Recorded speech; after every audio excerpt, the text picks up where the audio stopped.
Na de zomer heb ik nog 2 festivals. Waaronder 1 in Dordrecht. Daarna begin oktober begint een theatertour. Met de Nederpop All Stars. Onder andere met Henk Temming erbij. En een hele leuke bloemlezing uit de Nederlandse popmuziek uit de jaren 80. Dus theatershow. Meer dan 30 shows al verkocht. En vanaf januari ga ik weer een eigen clubtour doen. Het is niet zo dat we tijdens die theatertour geen nieuwe dingen doen hoor. Dus de nieuwe liedjes komen zeker aan bod.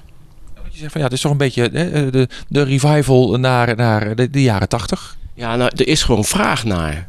Er zijn heel veel revival bandjes sowieso. Die nu liedjes van de Eagles doen. Of van de Stones. Dus er is echt heel erg veel vraag naar ouderwetse muziek, zou ik maar zeggen. Het gekke is dat de liedjes die ik nu toe nog steeds zing, en dat zijn bijna alle liedjes van Toontje Lager ook, die gaan mij niet vervelen. En ik weet niet waarom, maar ze blijven voor mij fris. En volgens mij hebben discjockeys dat namelijk ook, want het wordt nog steeds heel goed gedraaid. Dus ze hebben een soort eeuwigheidswaarde. Ze zitten niet aan een bepaalde periode vast. Ja, nou, kijk, een optreden is niet alleen de muziek en het liedje brengen. Je hebt ook nog mensen voor je. En bij elk optreden is die groep anders. En dat maakt het voor mij ook heel erg bijzonder. Dat je die mensen probeert te raken met je liedjes en probeert te pakken met je liedjes.